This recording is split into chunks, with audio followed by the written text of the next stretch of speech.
2016 সাল। ওনারা বসবাস করতেন হচ্ছে একটা ডুপ্লেক্স বাসায়, যেই বাসার নিচে ছিল একটা বড় বেসমেন্ট। এখানে বেসমেন্টের কথাটা কেন বললাম সেটা হচ্ছে আপনারা ঘটনা শুনতে শুনতেই জানতে পারবেন। তো ওই টাইমে আহমেদ ভাইয়ের বোনের বিয়ে ছিল।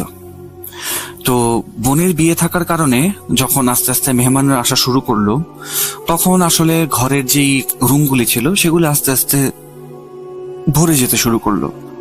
মানে কোনো রুমই খালি ছিল এরকম অবস্থায় নেই একেবারেই।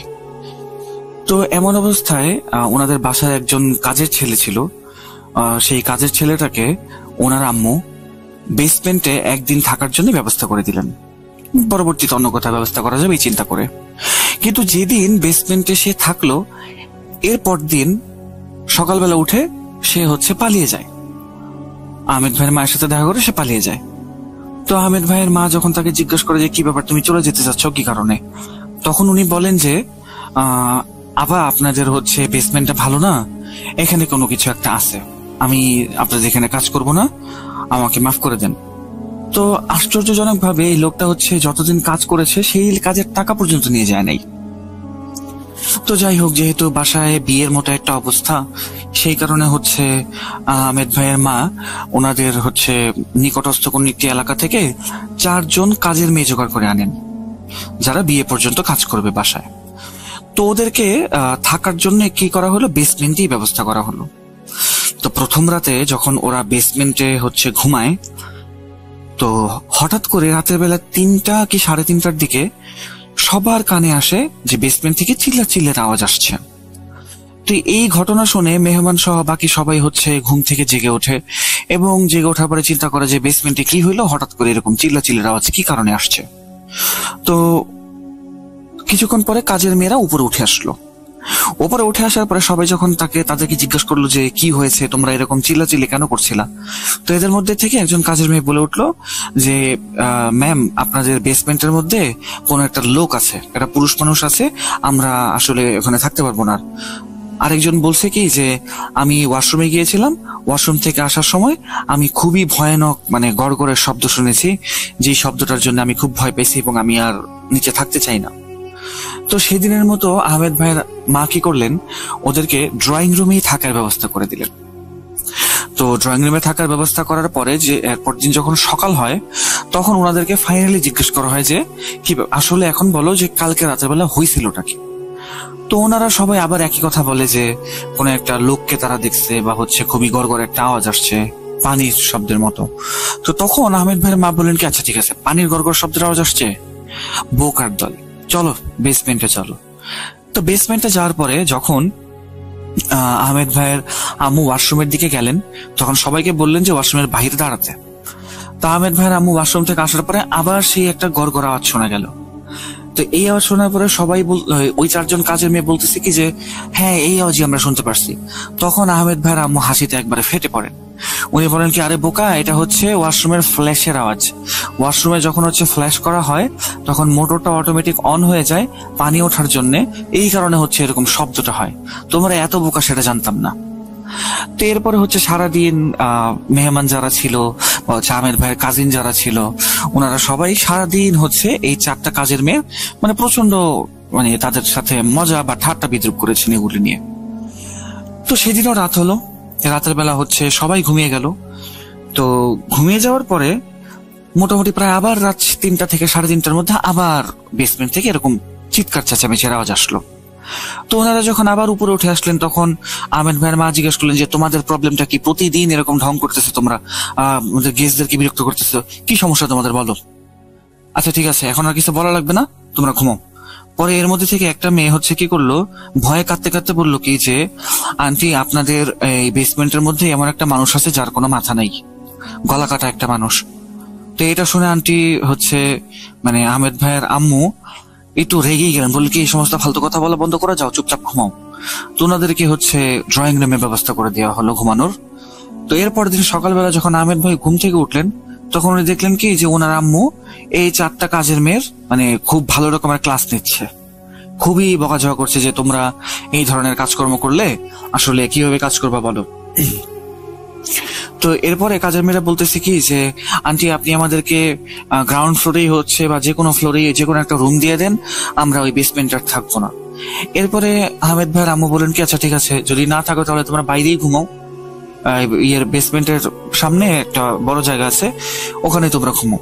পরে ওরা বললো কি যে না আন্টি আমরা সেখানে থাকতে পারবো না, কারণ আমাদের কাপড় চোপড় চেঞ্জ করার একটা ব্যাপার আছে বা হচ্ছে আমাদের ওয়াশরুমে যাওয়ার দরকার হয়, তো আমরা এরকম খোলা জায়গায় থাকতে পারবো না।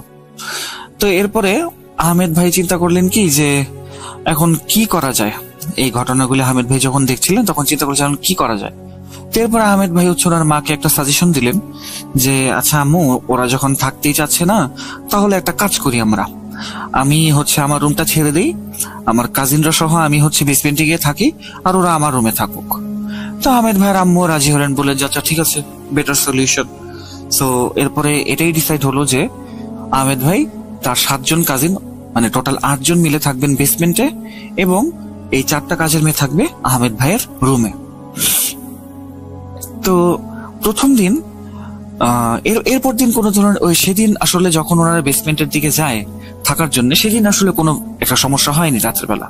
তো এর মাঝখানে 1-2 দিন কেটে যায়। আহমেদ ভাই হচ্ছে বোনের বিয়েতে ব্যস্ত হয়ে যান, বিভিন্ন সময় বিভিন্ন জিনিসপত্র আনার প্রয়োজন হয়, বা হচ্ছে ওনার বোনের কিছু কিছু জিনিস প্রয়োজন হয়, কাজিনরা সবাই খুব ব্যস্ত। তো আস্তে আস্তে ওই বেসমেন্টে থাকার সময় ও কাজিনরা এবং আহমেদ ভাই খেয়াল করতে লাগলেন যে দিনের বেলা তো ঠিক আছে, কোনো সমস্যা নেই, কিন্তু সন্ধে হতে লাগলেই সেই বেসমেন্টটার পরিবেশটা কেমন যেন ভীতিকর হয়ে যায়। মানে ঠান্ডা ঠান্ডা একটা পরিবেশ, মানে কিরকম একটা ছমছমে ভাব চলে আসে। ওনাদের বেসমেন্টে 3টা রুম ছিল এবং বেসমেন্টটা ছিল খুবই আলিশান। ওখানে টিভি ছিল, কম্পিউটার ছিল, সাউন্ড সিস্টেম ছিল, সবই খুব সুন্দর মতোই ছিল, মানে খুব সাজানো গোছানো আসবাবপত্র দিয়ে 3টে রুম ছিল। তো ওনারা 8 জন কাজিন 3 রুমে ভাগ করে থাকতেন, এক রুমে 3 জন, এক রুমে 3 জন, বাকি এক রুমে হচ্ছে 2 জন, এরকম করে ওনারা থাকতেন। তো এরকম মনে হতে থাকলো যে হচ্ছে হয়তোবা এই মেয়েগুলি তাদের মাথায় এরকম কিছু একটা ঢুকিয়ে দিয়েছে, যেই কারণে হচ্ছে তাদের একটু ভয় টয় লাগে।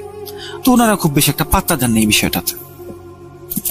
এরপর একদিন রাতের বেলা আহমেদ ভাই যে রুমে ঘুমান সেই রুমে হচ্ছে ওনার আরো 2 জন কাজিন থাকে।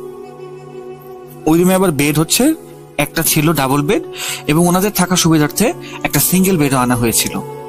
তো রাতের বেলা ওনারা ঘুমাচ্ছেন, এক বেডে 2 জন, মানে আহমেদ ভাই এবং ওনার কাজিন, এবং আরেক বেডে সিঙ্গেল বেডে ওনার একজন সিঙ্গেল কাজিন ঘুমাচ্ছে।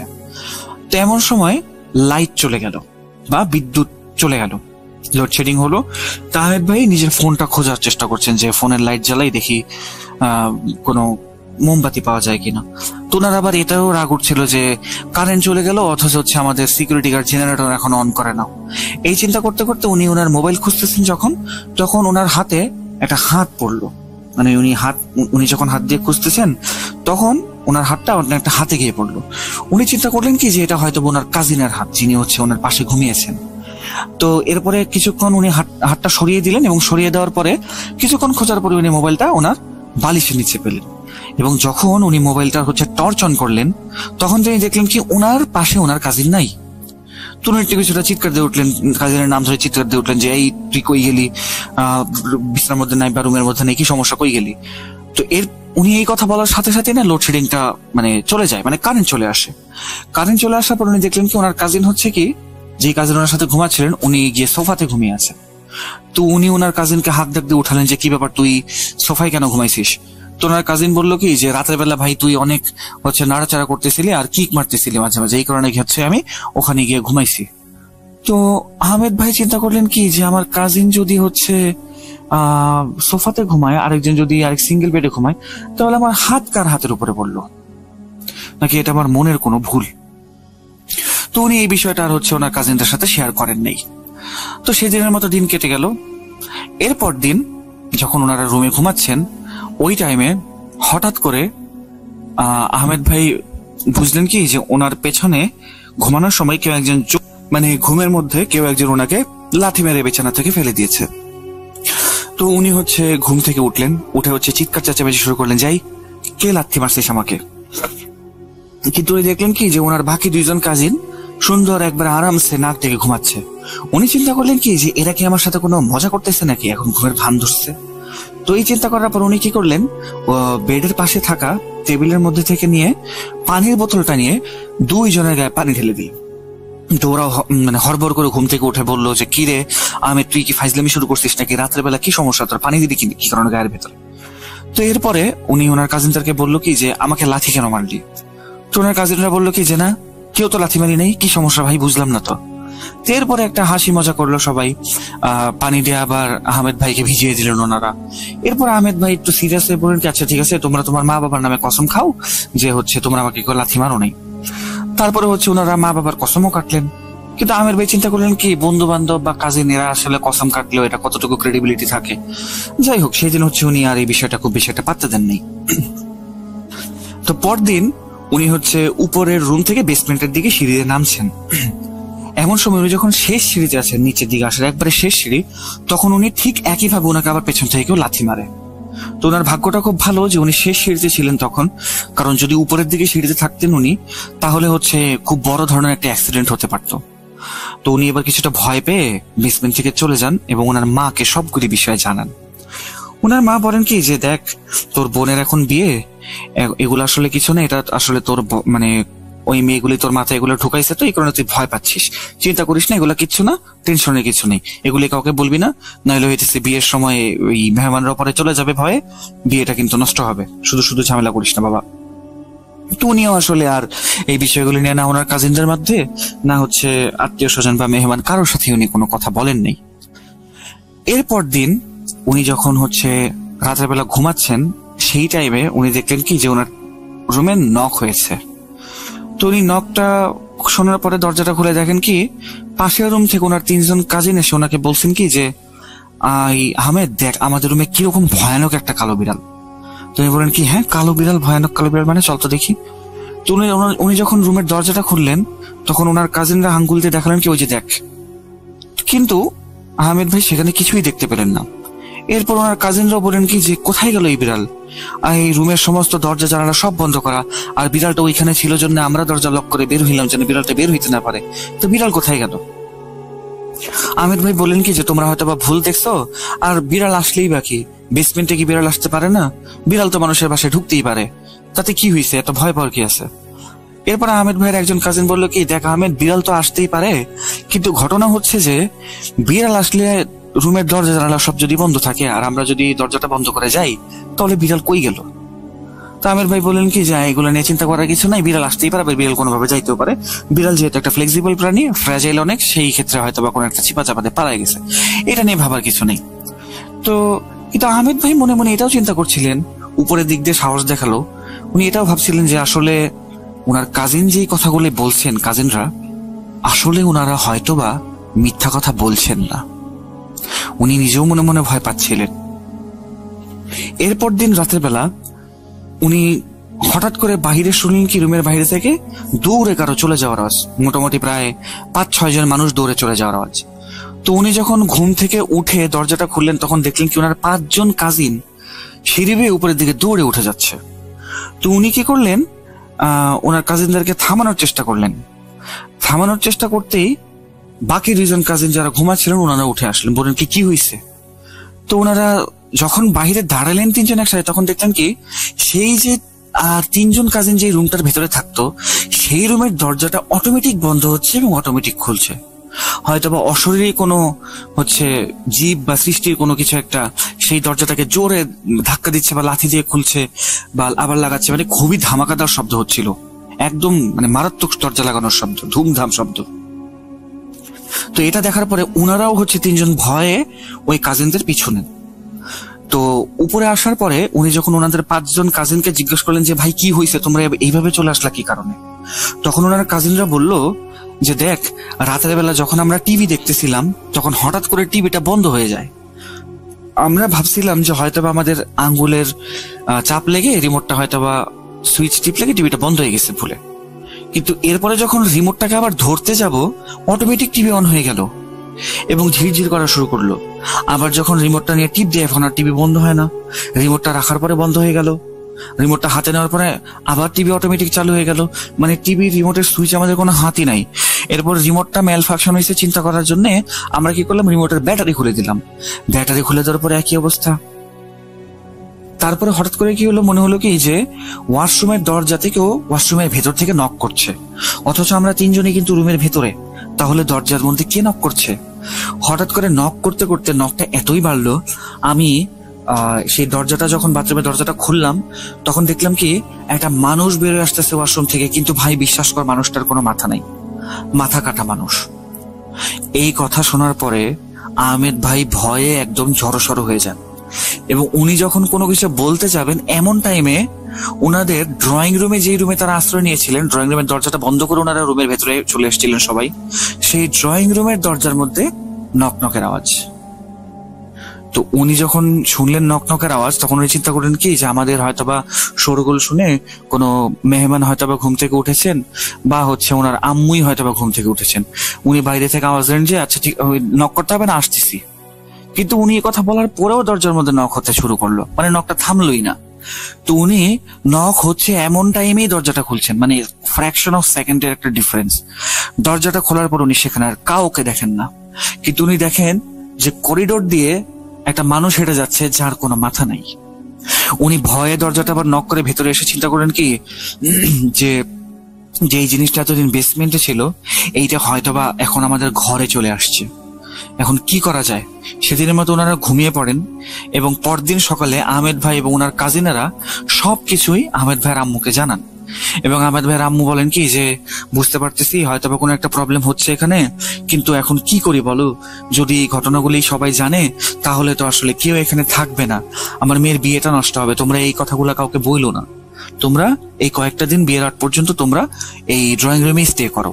তো ওনার কাজিনরাও মানে জিনিসটা মেনে নিলেন ওনার আম্মুর কথাটা। কিন্তু এরপর দিন থেকে আহমেদ ভাইয়ের বাসায় ওনার মেহমানদের সাথে যা হতে শুরু করলো সেটা আসলে বর্ণনার অতীত। কারো রুমের দরজা অটোমেটিক বন্ধ হয় খোলে, আবার কেউ রাতের বেলা ঘুমালে বেড থেকে লাথি দিয়ে ফেলে দেয়, বা হচ্ছে বিছানার চাদর টান দিয়ে ধরে, মশারি টান দিয়ে ধরে। এরকম কারণে মানে অনেকেই প্রায় চলে যাওয়ার জন্য প্রস্তুতি নিয়ে নিচ্ছেন। এবং একদিন রাতের বেলা মানে মোটামুটি 3টা-4টার দিকে উনি খুব শোরগোল শুনলেন। আহমেদ ভাই শোরগোল শুনে উনি দেখলেন কি যে শোরগোলটা ওনার বোনের রুমের সামনে থেকে আসছে। উনি সবাইকে সরিয়ে যখন ওনার বোনের রুমের ভেতরে গেলেন তখন উনি দেখলেন কি যে ওনার বোন বিছানার উপরে বসে কাঁদছেন। তো উনাকে যখন আহমেদ ভাই জিজ্ঞেস করলেন যে আপু কি হয়েছে, তখন ওনার বোন আঙ্গুলের ইশারা করে আয়নার দিকে দেখালেন। আয়না দেখে আহমেদ ভাই মানে পুরোপুরি শকড। আয়নার মধ্যে লেখা যে এইখান থেকে চলে যা, এটা আমার জায়গা, আমাকে এখান থেকে কেউ তাড়াতে পারবি না, এখান থেকে চলে যা। এবং লেখাটা ছিল ব্লাড দিয়ে। তো এই ঘটনার পরে আহমেদ ভাই এবং তার পরিবার চিন্তা করলেন কি এখানে আর থাকা যাবে না, এখন বিয়ের আগ পর্যন্ত আমরা অন্য কোথাও অন্যত্র শিফট হই। তো ওনাদের পাশে এই এলাকাতেই ওনাদের একজন আত্মীয়র বাসা ছিলেন, সো ওনারা সবাই সেই আত্মীয়র বাসাতে শিফট হয়ে যায়। আল্লাহ আল্লাহ করে বিয়েটা কেটে যায়। বিয়ে কেটে যাওয়ার পরে ওনারা আবার হচ্ছে সেই বাসাতে ফিরে আসেন। একটা জিনিস আপনারা চিন্তা করেন প্রিয় লিসেনার্স, যে এত এত মেহমান থাকার পরেও যেই বাসাতে এত এত ঘটনা ঘটে, সেই বাসাতে যখন একটা ফ্যামিলির মাত্র 3 থেকে 4 জন মেম্বার থাকে তখন তাহলে কি হতে পারে। প্রতিদিনের যন্ত্রণা, দরজা ধাক্কা, তারপরে আয়নার মধ্যে দেয়ালের লেখন, বা হচ্ছে রাতেবেলা বিড়াল কুকুরের চিৎকারের আওয়াজ, বেসমেন্ট থেকে কোনো পুরুষ মানুষের চিৎকারের আওয়াজ, আর হচ্ছে রুমের দরজা খোলা থাকলে রাতেবেলা দেখা যায় রুমের সামনে থেকে মানে গলা কাটা কোনো একটা মানুষ হেঁটে যাচ্ছে। এই ধরনের ভয়ভীতিতে ওনারা আর সাধারণত থাকতে পারলেন না সেই বাসাতে। ওনারা চিন্তা করলেন অন্যত্র মানে খুবই দ্রুত এখান থেকে চলে যেতে হবে। তো উইদিন আ মান্থ ওনারা কি করলেন, সেই বাসাটা ছেড়ে দিলেন, ছেড়ে দিয়ে অন্যত্র চলে গেলেন। এবং এরপর থেকে ওনাদের সাথে আর কোনো ধরনের কোনো সমস্যা হয়নি, বা আহমেদ ভাইয়ের পরিবার এতটুকুই ভীত ছিল এই বিষয়গুলি নিয়ে যে সেই বাসার অ্যাকচুয়াল প্রবলেমটা কি সেটা পর্যন্ত ওনারা জানার কোনো প্রয়োজন বোধ করেন নাই, বা ওই বাসার কাছাকাছি ওনারা কখনো যান নাই। তো প্রিয় শ্রোতা বন্ধুরা, এটাই ছিল আপনাদের জন্য আমার কালেক্ট করা আজকের ঘটনা। যদি ভালো লেগে থাকে তাহলে আপনাদের সকলের কাছে আমি কৃতজ্ঞ, আর ভালো না লাগলে আমি সকলের কাছে ক্ষমা প্রার্থী। আবারও অন্য কোনো সপ্তাহে ফিরে আসার প্রয়াস জ্ঞাপন করে আমি আজকের মতো বিদায় নিচ্ছি। সকলে ভালো থাকবেন, সুস্থ থাকবেন। আজ মোহাম্মদ সাবিত আলম বলছি, ভূত.com এর একজন মডারেটর। আজকে আমি আপনাদের সামনে হাজির হয়েছি সম্পূর্ণ নতুন একটি ঘটনা নিয়ে। যেই ঘটনাটি আমি পেয়েছি আসলে লিনা আপুর থ্রুতে, যিনি আমির আপুর ঘটনা শেয়ার করেছিলেন আমার সাথে। তো উনি আমাকে একজন আন্টির সাথে যোগাযোগ করিয়ে দেন, যে আন্টির বর্তমান বয়স হচ্ছে 45 বছর, এবং উনি আমাকে যে ঘটনাটি বলেন, সেই ঘটনা বলার আগে উনি আমাকে কিছু কথা বলেছিলেন, যেটা হচ্ছে যে ভালো জিন যখন হচ্ছে আমাদেরকে কোনো সাহায্য করে, তখন সেই ঘটনাগুলোকে মানুষ আসলে বিশ্বাস করে না, বা হচ্ছে বলে যে এগুলো ফেক ঘটনা। তো এখন ঘটনা হচ্ছে, উনি যেটা বলেছেন যে যখন আল্লাহ কাউকে সাহায্য করেন, তখন তো নিজে অবশ্যই এসে সাহায্য করেন না, বরঞ্চ কাউকে উসিলা বানিয়ে আমাদেরকে সাহায্য করেন। যেমন আমরা যে আমাদের আশেপাশে বিড়াল কুকুরদেরকে খাবার দিই, এর মানে এটা না কিন্তু যে আমরা তাদের রিস্ক হয়ে গিয়েছি। এর মানে হচ্ছে এটা যে আল্লাহ আমাদেরকে দিয়ে তাদের রিজিকটা পূরণ করিয়েছেন। এবং উনার ভাষ্যমতে আমাদের ঘটনা শোনার 3টা ক্রাইটেরিয়া থাকতে পারে। প্রথম ক্রাইটেরিয়া হচ্ছে, যদি এই ঘটনা থেকে ভালো কিছু শেখা যায়, তাহলে আমরা সেই ঘটনা থেকে ভালো কিছু যেন শিখি। আর যেহেতু আমরা যখন ফিল্ম দেখি, তখন টিকিট কেটে ফিল্ম দেখে কিন্তু কেউ এসে বলি না যে হচ্ছে এই ফিল্মের স্টোরিটা ফেক, যখন আমরা জানি যে এখানে সবকিছু অ্যাক্টিং করা হচ্ছে তারপরেও। আর থার্ড যে ক্রাইটেরিয়াটা আছে, সেটা হচ্ছে কি, যে যদি আমরা ঘটনার মধ্যে কোনো কিছু না বুঝি, তাহলে সেটা উপরওয়ালার কাছে ছেড়ে দিতে পারি, বা হচ্ছে আমরা এটা নিয়ে গবেষণা করতে পারি বা পড়াশোনা করতে পারি। তো এই কথাগুলি বলেই উনি আমাকে ঘটনাটি শেয়ার করেছেন। তো ঘটনাটা হচ্ছে মূলত ওনার বয়স যখন ছিল 11 বছর। তো ওনার বাবা একজন সরকারি কর্মকর্তা ছিলেন তৎকালীন পাকিস্তানের। তো একদিন হঠাৎ হৃদরোগে আক্রান্ত হয়ে, যতটুকু আমি জানি, যে ওনার বাবা মারা যান। ওনার বাবা মারা যাওয়ার পরে ওনাদের পরিবারে একটা শোকের ছায়া তো আসেই, সাথে হচ্ছে একটা ফিনান্সিয়াল অনেক বড় একটা ক্রাইসিস চলে আসে। কারণ ওনারা ছিলেন 3 ভাই বোন, আন্টি নিজে এবং তার 2 ভাই। আন্টির নাম হচ্ছে আফরিন আন্টি। তো এই আফরিন আন্টি তখন হচ্ছে ওনার মায়ের অবস্থা এতই খারাপ হয়ে যায় যে উনি আসলে একা একা এই সংসারটার ভার বহন করতে পারছিলেন না। উনি তো সেলাই কর্ম বা হচ্ছে বাচ্চাদের টিউশন পড়িয়ে কিছু টাকা আয় করছিলেন, কিন্তু সেটাও আসলে এনাফ হচ্ছিল না। তো আফরিন আন্টির নানি ছিলেন, উনি হচ্ছে অন্য শহরেই থাকতেন। তো ওনারা একটা নিজেদের পৈতৃক একটা হাভেলি ছিল আর কি, বা হচ্ছে ম্যানশন ছিল, সেই ম্যানশনে ওনারা থাকতেন। তো উনি অনেকবার বলেছেন আফরিন আন্টিকে যে, মা দেখো, তোমরা ছেলে মেয়ে নিয়ে তুমি এখানে থাকো, সমস্যা তো নেই। কিন্তু আন্টি আসলে আত্মসম্মানের জন্য উনি আসলে তৎক্ষণাৎ সেখানে যাননি। কিন্তু হঠাৎ যখন হচ্ছে আফরিন আন্টির নানা ভাই মারা যান, তখন ওনারা গিয়ে আফরিন আন্টির নানির সাথে গিয়ে শিফট হন। তো আফরিন আন্টির নানির বাসায় শিফট হওয়ার পর ওনাদের ঘর চলতো আসলে আফরিন আন্টির নানার পেনশনের টাকায়। খুব বেশি একটা টাকা পয়সাও যে ছিল তাও না, থাকার মতো বলতে গেলে শুধুমাত্র একটা বাড়িই ছিল, আর কিছু ছিল না। তো আফরিন আন্টির নানি একটা সময় মারা যান, কিন্তু নানি মারা যাওয়ার 2 মাস আগে থেকে নানির এমন একটা অবস্থা হয়ে গিয়েছিল যে নানি নিজে থেকে হেঁটে ওয়াশরুমে পর্যন্ত যেতে পারতেন না। কিন্তু নানির একটা অভ্যাস ছিল, প্রতি জুম্মা রাতে উনি কি করতেন, একটা হাভেলির একটা রুমের দিকে উনি যেতেন, একটা ঘরের দিকে উনি যেতেন, এবং ঘরটা সবসময় তালাবদ্ধ ছিল। তো এই ঘরের ভেতরে উনি গিয়ে মোটামুটি প্রায় 1-1.5 ঘন্টা অপেক্ষা করে তারপর উনি বের হতেন সেখান থেকে। তো যখন হচ্ছে আফরিন আন্টিরা জিজ্ঞেস করেন ওনার নানিকে যে, নানি তুমি বারবার জুম্মাবারে কি কারণে ওই ঘরে যাও, নানি বলতেন কি যে, তোমাদের এটা জানার দরকার নেই, ওই রুমে যাওয়া তোমাদের জন্য নিষেধ, তোমরা ওখানে যায় না। তো এরপরে যখন ওনার নানি আসলে শেষ নিঃশ্বাস ত্যাগ করেন, তার আগে উনি বাসার সবাইকে ডেকে, আফরিন আন্টির 2 ভাইকে নিয়ে, আফরিন আন্টিকে নিয়ে আর আফরিন আন্টির আম্মুকে নিয়ে বলেন যে, রুমের চাবিটা আফরিন আন্টির আম্মুর হাতে দেন, এবং বলেন যে, মা দেখো, আমি যে প্রতি জুম্মাবারে যে রুমটার ভেতরে যাই, সেই রুমে একজন বয়স্ক ব্যক্তি আসেন। এখন কে আসেন সেটা আমি বলতে পারবো না তোমাকে। বয়স্ক একজন ব্যক্তি আসেন, পরহেজগার একজন ব্যক্তি, এবং রুমের ভেতরে একটা বাতি জ্বালানো আছে, দিয়া বাতি আর কি। আমি প্রতি জুম্মাবারে গিয়ে রুমটা পরিষ্কার করি এবং দিয়া বাতিটা তেল দিয়ে দেই, এবং সেই বয়স্ক ব্যক্তি সেই রুমে এসে নামাজ আদায় করে, নামাজ কালাম করে, দুয়া জিকির করে এবং ইবাদত বন্দিগি করে উপর আল্লাহর। তো তোমাকে একটা কাজ দিয়ে যে আমার মৃত্যুর আগে প্রতি জুম্মাবার রাতের বেলা তুমি সেই রুমে যাবা, রুমটাকে পরিষ্কার করবা এবং দিয়াবাতিতে তেল দিবা। তখন আফরিন আন্টির আম্মু জিজ্ঞেস করে যে মা, তুমি না হয় শুধু শুক্রবারে দিয়াতে তেল দাও, তাহলে বাকি 7 দিন কিভাবে চলে? তখন আফরিন আন্টির নানি বলেন কি যে মা, আসলে এটা উপরওয়ালাই জ্বালায় দেয় নাকি হচ্ছে এখানে আল্লাহর কোনো রহমত কুদরত থাকে যে হচ্ছে তেলটা শেষ হয় না, আমি জানি না, তবে আমার কথাটা মাইনো। কিন্তু আফরিন আন্টির মা হচ্ছে জিনিসটাকে হাসি মজায় নিয়ে ফেলছে যে এরকম হয় নাকি, বাচ্চারাও আসলে তেমন কিছু একটা বিশ্বাস করে নাই।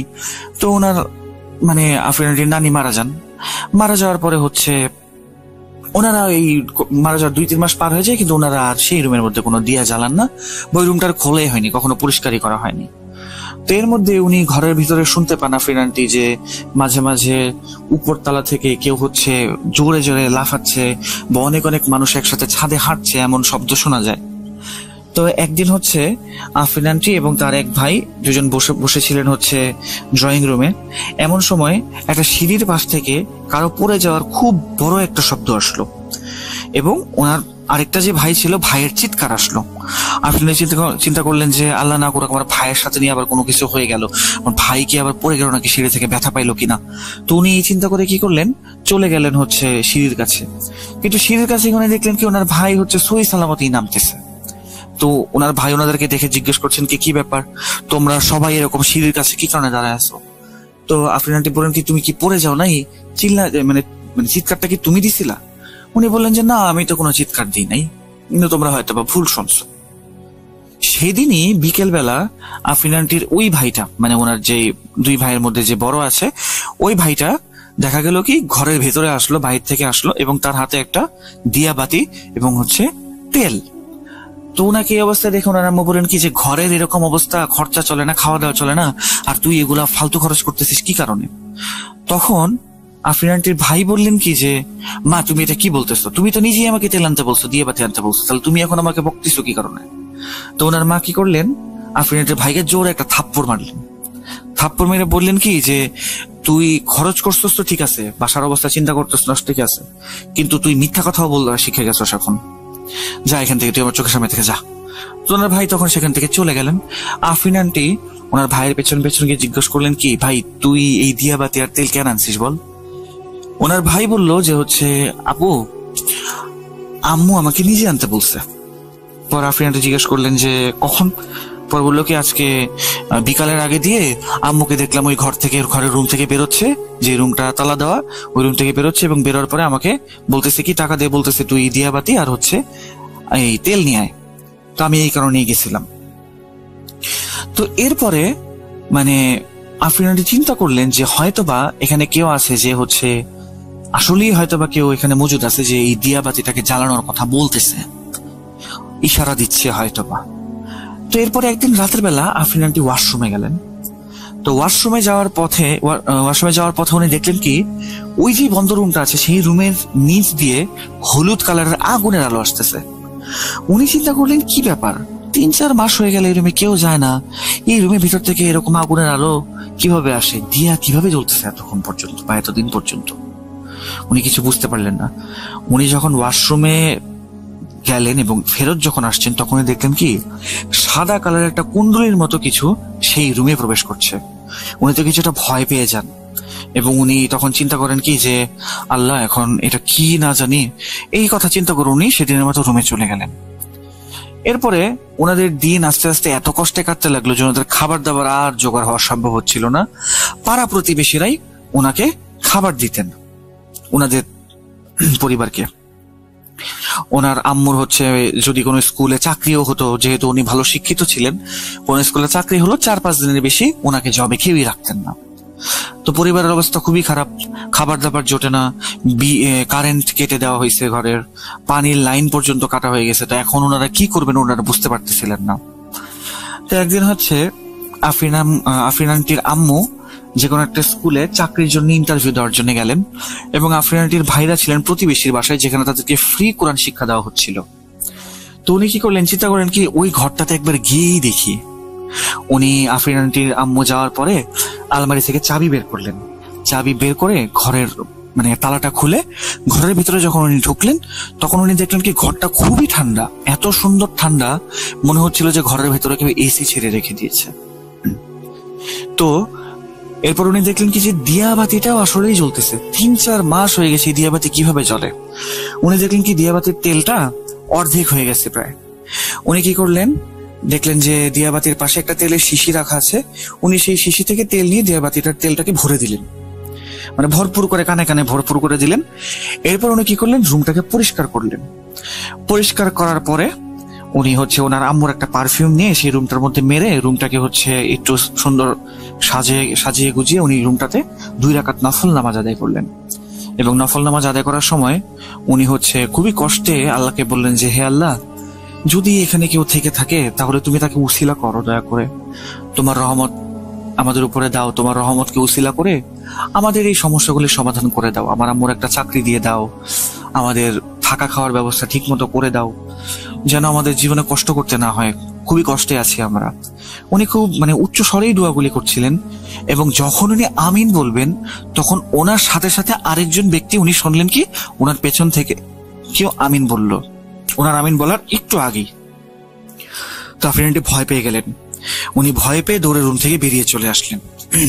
এবং বেরিয়ে চলে গিয়ে উনি কি করলেন, সেই প্রতিবেশী বাসায় চলে গেলেন যেখানে ওনার ভাইয়েরা কোরআন শিক্ষা নিচ্ছিলেন। তো সেই আন্টি দেখলেন আফরিন আন্টি হাঁপাচ্ছে একবারে। তো আন্টি জিজ্ঞেস করলেন, মা কি হয়েছে তোমার, তুমি এরকম হাঁপাচ্ছ কি কারণে, হাঁপাইতেছো কি কারণে, কি প্রবলেম হয়েছে বলো। উনি তখন আর কিছু বলেন নাই সেই প্রতিবেশী আন্টিকে। তো কিছুক্ষণ পরে ওনার মা ফেরত আসলেন, আফরিন আন্টির মা। এবং আফরিন আন্টির মায়ের মুখে ছিল তখন খুবই সুন্দর একটা হাসি, এবং ওনার হাতে ছিল খাবারের একটা ব্যাগ। এরকম ভালো খাবার ওনারা অনেক দিন ধরে খাননি, প্রায় মাস বছর হয়ে গেছে। উনি তখন আফরিন আন্টিদের বললেন কি যে, মা দেখো, আমার একটা খুব ভালো জায়গায় চাকরি হয়েছে, এবং যে স্কুলে আমার চাকরি হয়েছে সেই স্কুলের টিচারদেরকে ফ্রিতে নাস্তাও দেওয়া হয়, এবং আমার যেহেতু ক্ষুধা ছিল না, আমি তোমাদের জন্য এই নাস্তাগুলো নিয়ে আসছি, তোমরা খাও।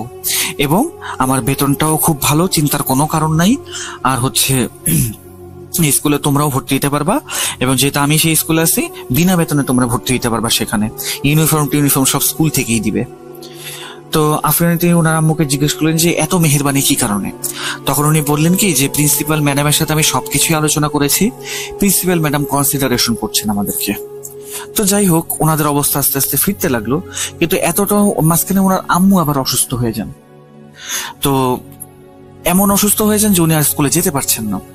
ওনার মাথায় টেনশন ছিল যে এত বড় একটা ম্যানশন একা একা কিভাবে এই 3টা বাচ্চা নিয়ে উনি মেনটেন করবেন, এবং এই ম্যানশনের উপর অনেকের নজর পর্যন্ত ছিল, যে দখল করার একটা অবস্থা ছিল।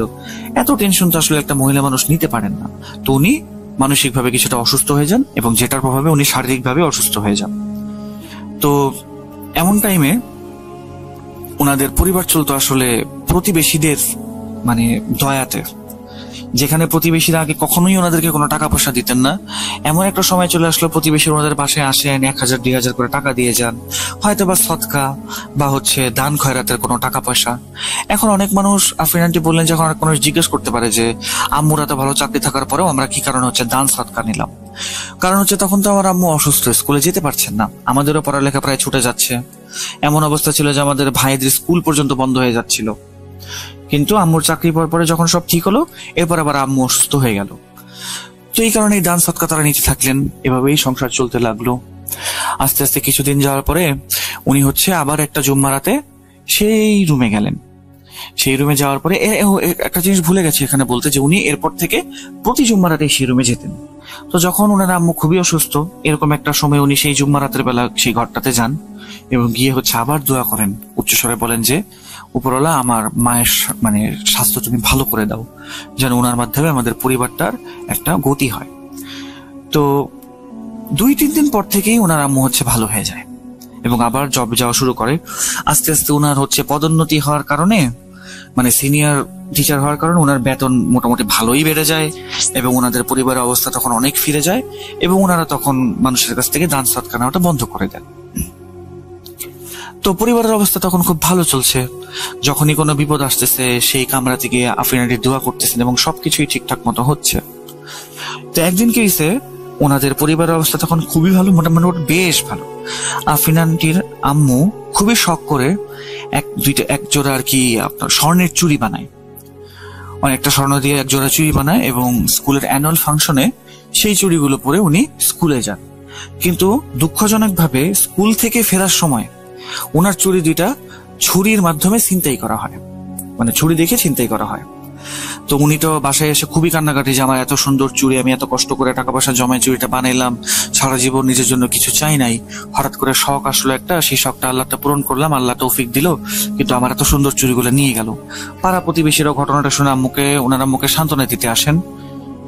এরপরে মানে সেদিন রাতটা ছিল আসলে কাকতালীয় ভাবে আবার জুম্মা রাত। তো আফরিন আন্টি কি করলেন, যখন দেখলেন যে সবাই এখানে হাউতাস করতেছে, সবাই ব্যস্ত, তখন উনি কি করলেন, সেই রুমটাতে গেলেন। যাওয়ার পরে উনি ফ্লোরে জায়নামাজ বিছালেন এবং জায়নামাজ বিছিয়ে উনি আল্লাহর কাছে নামাজ পড়ে 2 রাকাত নফল নামাজ পড়ে দোয়া করলেন যে হে আল্লাহ, আমার আম্মু তার মাথার ঘাম পায়ে ফেলে 3টা সন্তানকে মানুষ করছেন এবং এত কষ্ট করে নিজের একটা শখই পূরণ করেছেন, এই জিনিসটা তুমি আম্মুর কাছ থেকে এই খুশিটা কেড়ে নিও না, আমার আম্মুর জিনিসটা ফিরায় দাও, আমিন। কিন্তু এরপরের বার থেকে উনি আর কোনো আমিন শব্দ শুনতে পান নাই, অন্য ব্যক্তির আমিন শব্দ।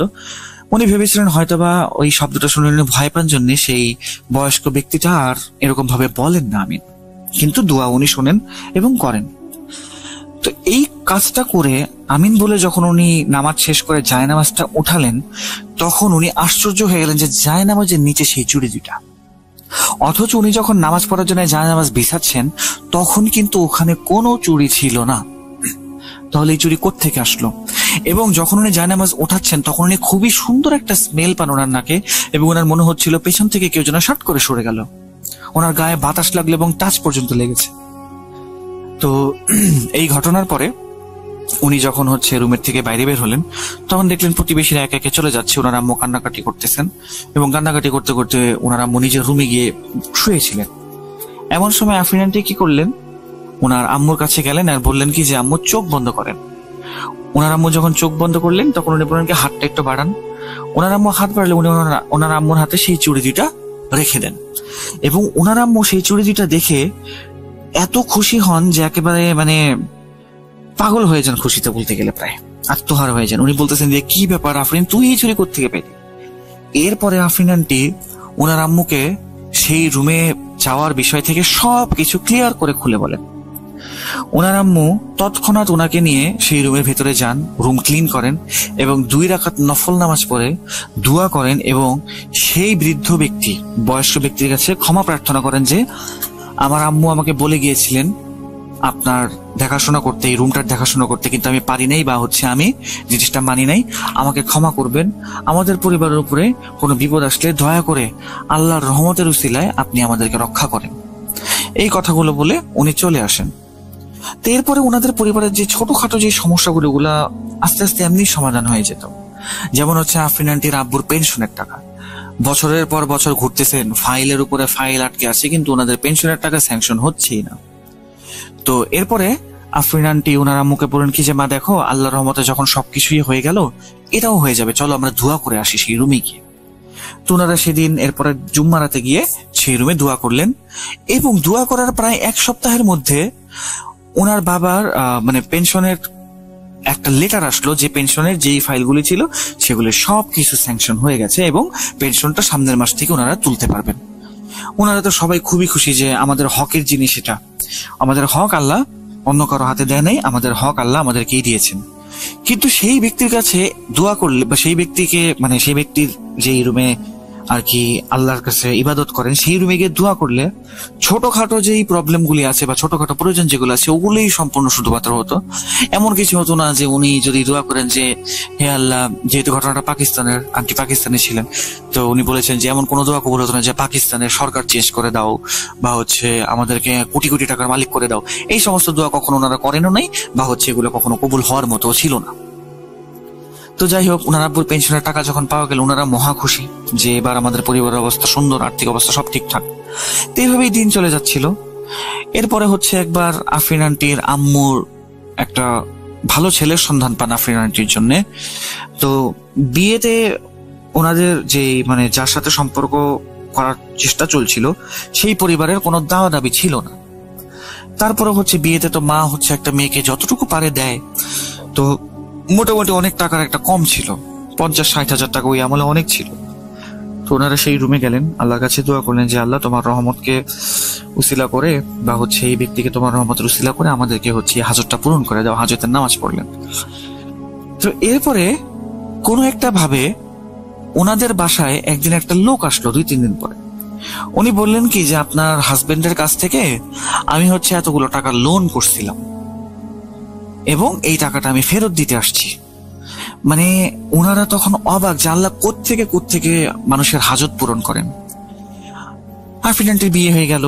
বিয়ে হয়ে যাওয়ার পরে উনি ওনার শ্বশুর বাড়ি চলে গেলেন। ওনার ভাইয়েরাও পড়াশোনা শেষ করে বিদেশ চলে গেলেন। এর মাঝখানে আফরিন আন্টির আম্মু একাই থাকতেন সেই বাসায়। আফরিন আন্টি বহুবার বলেছেন যে আম্মু তুমি আমার সাথে এসে থাকো, কিন্তু আফরিন আন্টির আম্মু কখনোই ওনার সাথে এসে থাকেন নাই। কারণ উনি বলতেন কি যে না, ওই রুমটা পরিষ্কার আমাকে প্রতি জুম্মাবারে করতে হবে এবং ওই বৃদ্ধ ব্যক্তির খেয়াল আমাকে রাখতে হবে। আল্লাহ আমাকে এখানেই রাখুক, আমি এখানেই থাকতে চাই। তো এরকম একটা টাইমে হঠাৎ করে দিন যেতে যেতে একদিন খবর এলো যে আফরিন আন্টি আম্মু খুব অসুস্থ। উনি আফরিন আন্টি ওনার আম্মুর কাছে গিয়ে থাকা শুরু করলেন। ওনার ভাইদেরকেও জানানো হলো, কিন্তু ওনার ভাইয়েরা আসার আগেই একদিন আফরিন আন্টির আম্মু মৃত্যুবরণ করেন। তো ওনার যখন মৃত্যু হয় তখন ওনার ভাইয়েরা খুবই শোক প্রকাশ করে যে আম্মুর শেষ মুহূর্তে আমরা থাকতে পারলাম না। তো যখন ওনার জানাজার জন্য বের করা হয় তখন এলাকার লোকেরা আফরিন আন্টিকে জিজ্ঞেস করেন যে আফরিন, তোমাদের ঘর থেকে বের হলো একটা বৃদ্ধ বয়স্ক একটা সুন্দর দেখতে একটা ভদ্রলোক, উনি কে? তো আফরিন আন্টি জিজ্ঞেস করলেন যে কোন বৃদ্ধ ভদ্রলোক? তখন মোটামুটি এখন উপস্থিত প্রায় অনেকেই বললো যে হ্যাঁ, একটা বৃদ্ধ লোক বেরোয় আসছিল যে খাটিয়ার কাছে এসে দাঁড়ায় দাঁড়ায় দোয়া পাঠ করতেছিল। দোয়া পাঠ করা শেষ করে সে আবার ঘরের ভেতরে চলে গেছে। এই ঘটনা কিন্তু কোনো ক্লু আফরিন আন্টি বা তার ভাইদের কাছে নাই। এখন এটা কে হতে পারে আপনারা নিশ্চয়ই আন্দাজ করতে পারছেন। হয়তো এটা সেই বৃদ্ধ বয়স্ক ব্যক্তিটাই যার কথা এই ঘটনাতে বলা হয়েছে। এরপরে আফরিন আন্টির আম্মুকে কবর দেওয়া হয় এবং ওনার ভাইয়েরা আবার বিদেশ চলে যান কিছুদিন পরে। আফরিন আন্টি মোটামুটি প্রায় 1 মাস সেই বাসায় থাকেন এবং সেই ঘরটাকে পরিষ্কার করেন এবং দিয়া জ্বালিয়ে দিতে থাকেন। তো ওই ঘরটা ছেড়ে ম্যানশনটা ছেড়ে আসার প্রায় মোটামুটি 5-6 মাস পরে আফরিন আন্টির কাছে সেই ম্যানশনের একটা প্রতিবেশী ফোন দিয়ে বলেন কি যে দেখো আফরিন, তোমাদের এই ঘরটাতে যেহেতু কেউ থাকো না, তোমরা এটাকে রক্ষা করতে পারবে না, কিন্তু কারণ অনেক মানুষের নজর পড়তেছে এখানে, খারাপ খারাপ মানুষের। ওরা ঘরের সামনে বসে নেশা করে বা দরজা ভাঙার চেষ্টা করে। ভালো হয় যদি তোমরা এটা বিক্রি করে দাও, তোমাদের ভালোর জন্যই বলতেছি।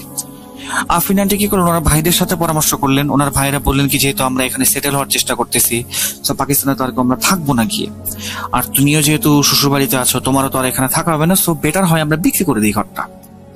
তো ঘরটা বিক্রি করার সবকিছু তৈরি করা হলো, পেপারস।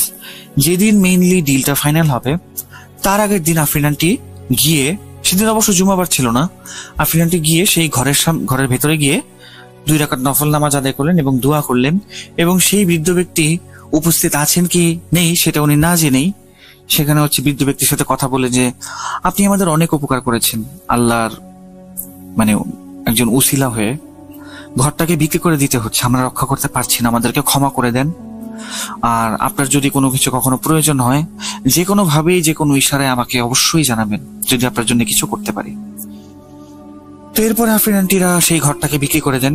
কিন্তু এরপর থেকে আফরিন আন্টি নিজের ঘরে রাতের বেলা সেই বৃদ্ধ ব্যক্তির শরীরের যে একটা আতরের গন্ধ, সেই গন্ধটা উনি পেতেন। আফরিন আন্টি বলেন শেষে এখন পর্যন্ত নাকি আফরিন আন্টি এই গন্ধটা প্রায় সময়ই পান। উনি কখনো ওরকম বড় কোনো বিপদে পড়েন না। আফরিন আন্টির বিশ্বাস যে এই বয়স্ক ভদ্রলোকটা ওনাকে সকল বিপদ আপদ থেকে আল্লাহর একজন উসিলা হয়ে রক্ষা করে আসছেন এবং আজ অব্দি নাকি সেই ব্যক্তি আফরিন আন্টির সাথেই আছেন। এই ছিল আজকের ঘটনা। যদি আপনাদের ভালো লেগে থাকে তাহলে আপনাদের সকলের কাছে আমি কৃতজ্ঞ, আর যদি ভালো না লাগে তাহলে আমি করজোড়ে ক্ষমা প্রার্থী।